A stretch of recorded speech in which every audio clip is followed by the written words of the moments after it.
morning. Good morning. Today's daily word is in the garden.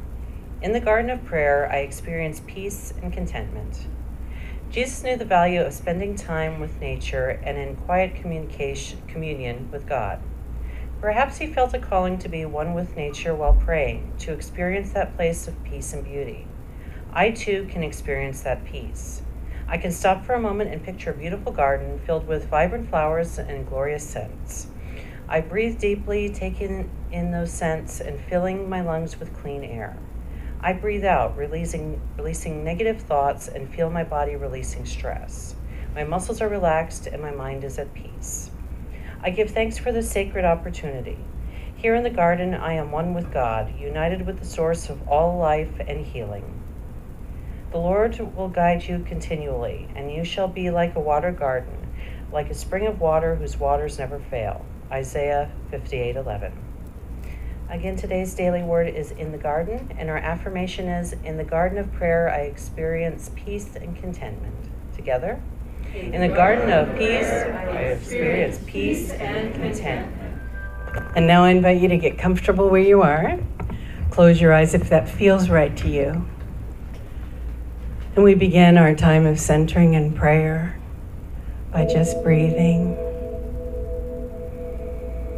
I invite you to take a deep breath. And as we exhale, we begin to relax. Breathing in again deeply. And exhaling this time, we just quiet our mind. We calm our emotions. And once more breathing in. And exhaling this time, we set aside anything that keeps us from being in this now moment. Relaxing our breath, we truly know that this is our time, these precious holy moments of reconnecting consciously with the God of our being. And we know that this is our time of filling and nurturing and receiving.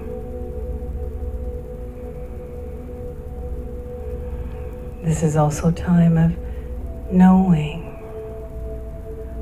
truth, connecting with spirit. We allow ourselves to feel whole again.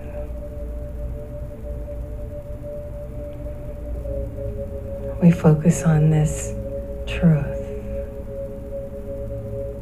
There is only one presence and one power active in my life and in the universe, God the Good. One presence, one power. And in these moments, we know and affirm that all things work together for good. Whatever doubts we may have, whatever fear that comes up, we allow those feelings, those emotions to rest in God's loving embrace. We allow the truth of who we are to shine forth in every moment, in the best ways we know how. Breathing and relaxing. Taking time for you right now. Consciously connecting. Allowing spirit to fill every cell of your being with light and love the ability to care and have compassion.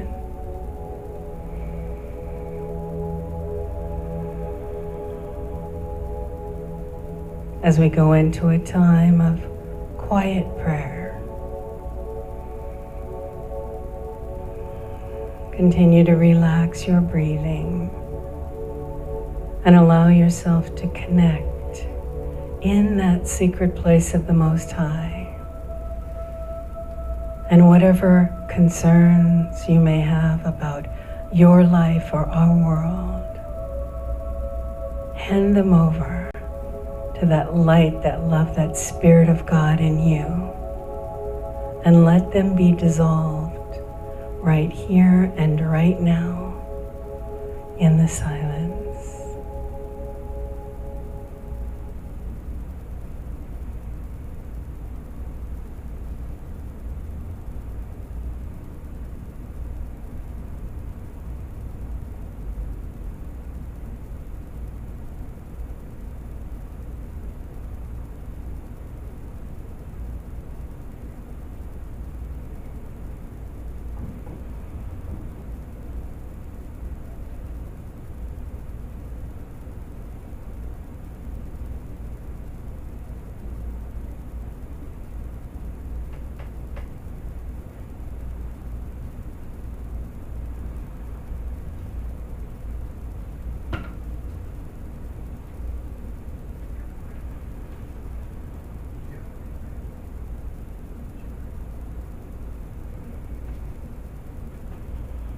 And now I invite you to take another deep breath.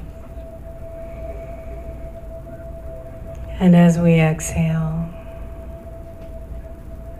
we allow that joy, that spiritual connection to light up our life in these moments. And as we move forward in this day, we allow ourselves to feel a sense of gratitude and appreciation for life, for love, for freedom, right here and right now. And so it is. Amen. Yay! So how's everyone doing today? Good, good, good. In spite of all the things that have happened in our world, I invite you that the minute anything occurs, if you can remember to I click on my phone and I immediately send a prayer request to Silent Unity. And we have that ability because Silent Unity has the You Pray app. And then they send back shortly a wonderful email and a letter in the form of prayer.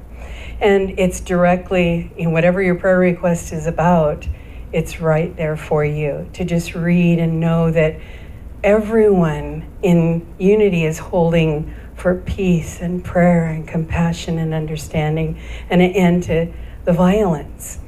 And so it starts with us. That's what they constantly remind us, is that truth is within every one of us. And so we want to remember as these things occur, that when we join in the energy of the anger and the frustration and the violence, that we're adding to the problem.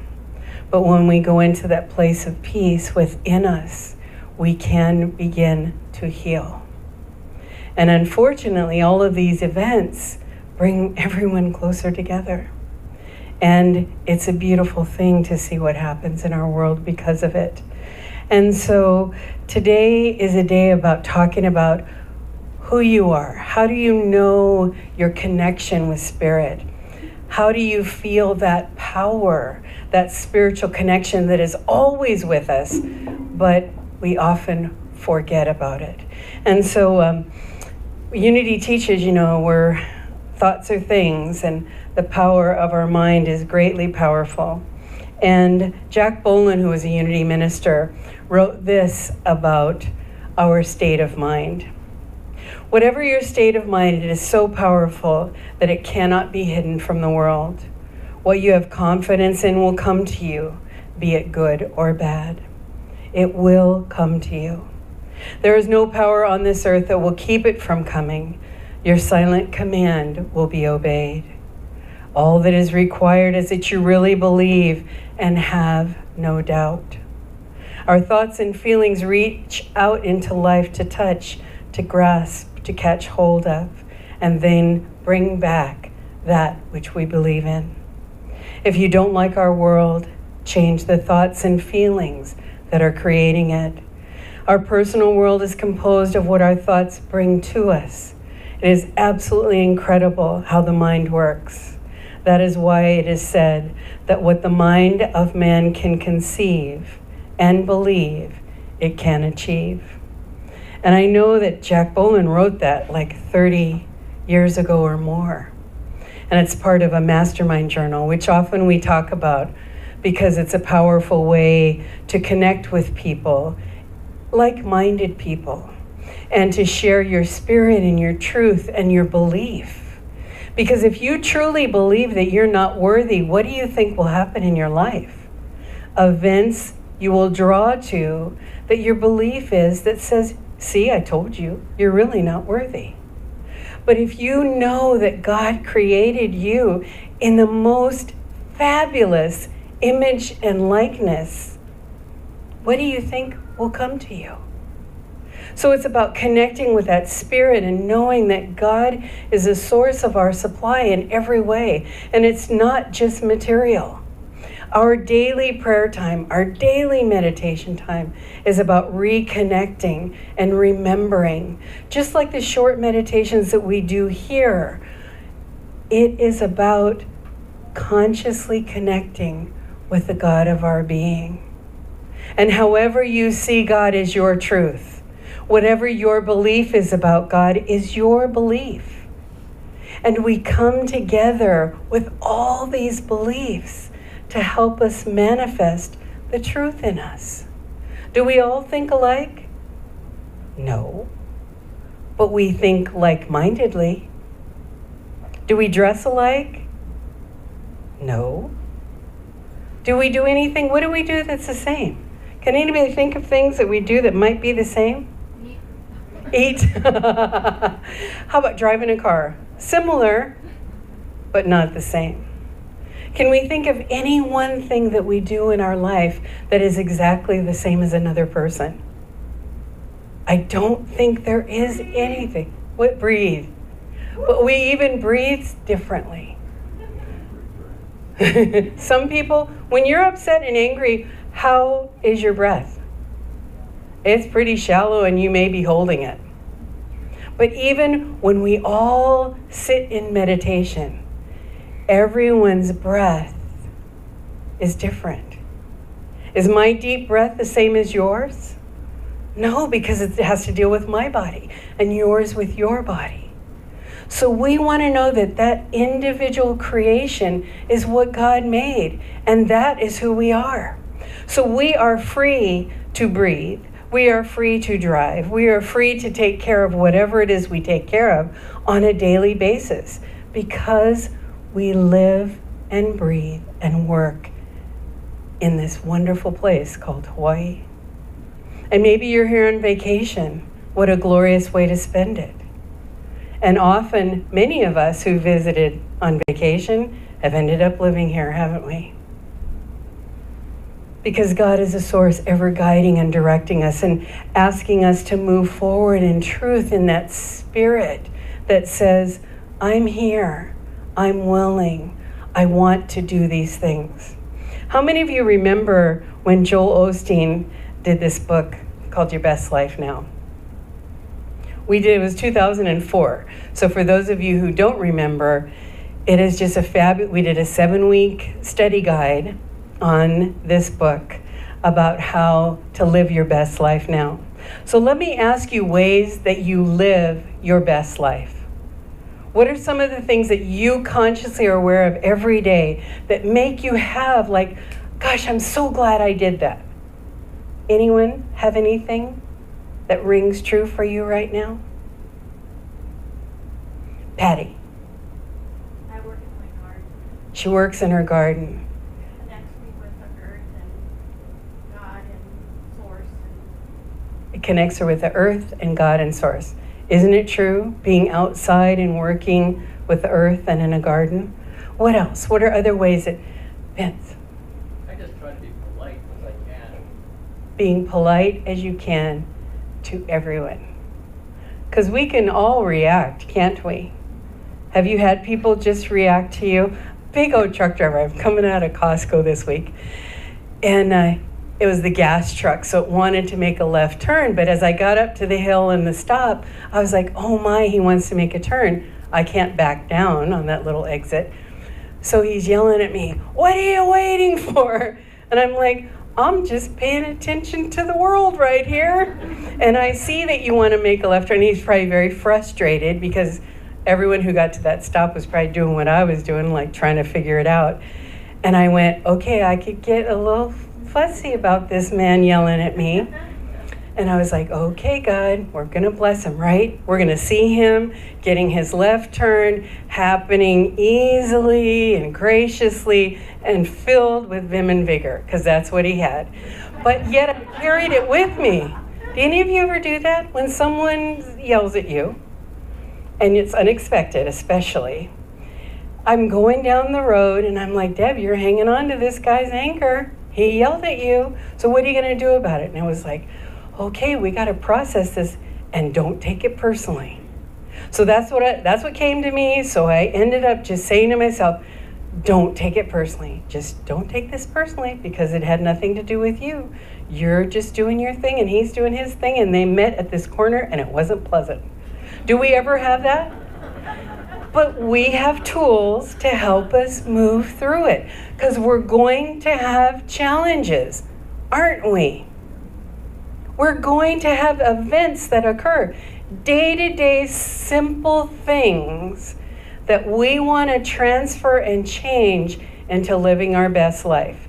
And you know, I tell you all the time, when I pick a lesson, yeehaw, I get to live it big time this week. And so a couple of weeks ago, we decided, okay, we need a new stove. The second stove in our house. Because you know, things get rusty. And depending on what happens and we live up Malka, so I was very surprised that it was rusting from the inside out. And it's a gas stove. Sorry I told Bonnie and Harold this story. It was an adventure. So we get the stove, we're so happy about the stove, and then the daily process of living in Hawaii and having things happen began. So calling the gas, because it's a gas stove, so we have to have a gas person, an electrician, or a plumber come and hook it up, because otherwise the warranty is void in Hawaii. And all the gas stoves are equipped for another kind of gas on the mainland, so you have to have a converter kit installed for a small fee. So by the time you get a sale price on a stove here, it's like, okay, we're getting up there. Yeah, it was an adventure. So we tried to arrange with the gas company, and I bet you didn't know this, that if you get a new stove, you have to have the old stove disconnected by the gas company, but they won't come unless the new stove is on your premises. And so it was an adventure of trying to coordinate all these people. And in the meantime, we have calls with different people about an hour and a half with DirecTV on the phone. An hour and a half. We've been trying to pay them for 3 months. And because Joe's identity got hacked on his credit card 3 months ago, he got a new card and they couldn't process a thing for nothing. An hour and a half later. I mean, this is how the week was. So what I did is something I learned in the 4 T's for prosperity in all of this. And it was a lesson by Reverend Stretton Smith. And he said, remember the Star Trek series? And there was an episode where Captain Kirk couldn't go through this vortex thing unless he lowered his anxiety screen. And when he did, he could walk right through. Because, you know, Spock could do anything. So Spock was on the other side of this thing. So from that 4T for prosperity, and we're talking like 25 years ago, I took this class, and we've taught it here several times. And so it was like, okay, Deb, how are you going to make any and all of this adventure work? You're going to lower your anxiety screen. So I had to practice that so many times this week. And we have a stove on our front porch that's the old one, because we paid for the delivery guys to take it away, but they wouldn't unhook the old stove because they wouldn't touch anything that was gas. And Joe and I didn't want to blow ourselves up, so we didn't even try. So it's like there's going to be events that occur in our lives on a daily basis, aren't there? And there'll be things like this that deal with your house or your home or your family or our world. But how am I going to handle it? I better reach into that toolbox and use the tools that I have been taught in Unity. And that particularly was one of them. And so as I began to constantly lower my anxiety screen, what do you think began to occur? Peace and calm reigned, and things began to happen in our favor. And it's not over yet, because there'll always be something, because then the refrigerator went out. And so that's why there's lots of plums and oranges in the refreshment room. So we've been giving away food and tossing food. And this isn't the first time. 2 months ago it happened before. So you never know what's going to occur. So I could get really upset. Would you get upset about these things? Did you get upset any? Frustrating. Exactly. Because we're powerless over some things. This morning we were trying to deal with I just started to talk about electronics. And what happened? The mic went dead for a second. Because that is something I do. I come around electronic things and they start going wacky. It really does happen. It's good when I go to a gambling machine or if I go to a Coke machine, because I will win. If I want something for free, it will happen. But in other ways, I just think God is just so comical about our life.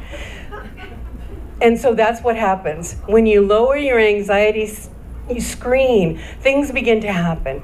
And they occur for you, and then you get a sense of humor about it. Because if I stayed miserable about all the things that happen, I would have to meet people and draw them into my negativity, right? Because isn't that what we do? So wouldn't it be better to draw into our energy field those people who think it's comical too? And then they'll share with you a funny story that happened with them in their day-to-day living. Because that brings us together in truth. And I don't want to be upset about the things that I cannot change, because there's no way. So what do I want? The wisdom to know the difference. It's a big thing. And so I want to share with you another story from our book called The Quest. And it's a little short, a very short one, about oneness, about our connectedness with spirit and the universe. An emaciated beggar stopped Count Leo Tolstoy, who was out for an evening stroll. The great author, perceiving that the man was hungry, groped through his pockets for some money to give him, but found not a single cent. Tolstoy was distraught at his inability to help the man. He looked at the beggar's worn and dirty hands, and he took them into his, lamenting, "Forgive me, brother. I have nothing with me to give to you." The pale, tired face of the beggar lit up. "But you have given me a great gift," he smiled. "You called me brother." And so in the spirit of that and that which happens in our world, we want to always remember that we are divinely connected with the good, with the not so good. And so as I was preparing for this talk and listening, I listened to CDs and books on tape and that sort of thing, and read. And it was just coming together in oneness and truth. I want to know truly that all things work together for good. And so Joel Osteen in his book has a chapter about your self-image. And if we really all know that we're children of God, that we will grow in that likeness, whatever it's like, and to keep our connectedness together. And so all of you have a little prayer card in your bulletin, right? Did you all get one? All right, so I want you to pull it out right now. Because in his book, Joel talked about what if you changed the way you began your day, like the very moment. Does anybody need a card? Raise your hand and Akiko or Tom will bring it to you. Yeah. She got it. Joe needs one. And so this is a prayer that you can keep by your bed because you want to begin to practice something every day as you awaken. Instead of thinking about all the things you have to do, Larry needs one, and all the things that might happen this day. Because I found myself this morning, like on Sunday mornings, I don't ever look at the internet or the news or the TV or any of that because I want to stay in a good place and space in my mind and in my heart. And as I'm, rehearsing my talk and all that sort of thing, so I stay clear. But this morning I had this little nudge that said, you better check on the internet in case something happened overnight. And there was that thought. So what happens when we see and hear of all that's happening in our world? That was a fear thought in my being, that I better take a look so I'm prepared to talk about it with everybody at church.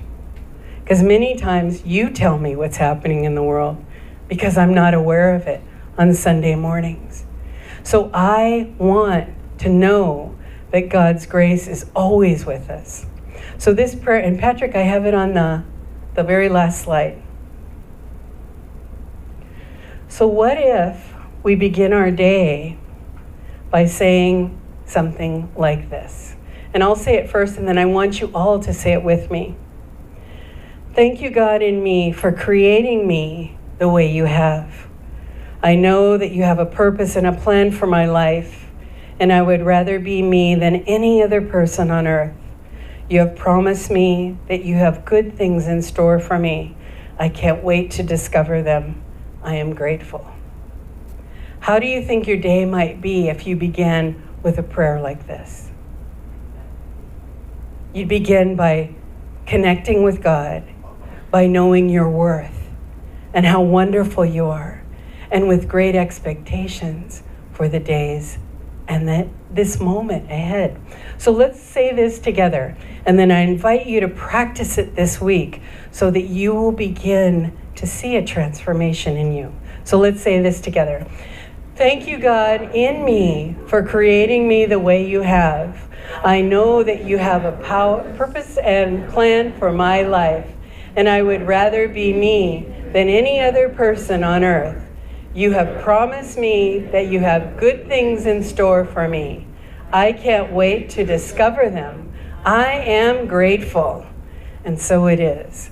So I invite you to try this week, to move through these experiences as if you knew you were always connected with God, and that everyone on this planet is somehow connected, that we're all waves in the ocean. Is any wave the same? No, but we're all part and an integral, important part of the ocean. And it never leaves us, no matter how it's expressed. Sometimes it's turbulent, sometimes it's calm.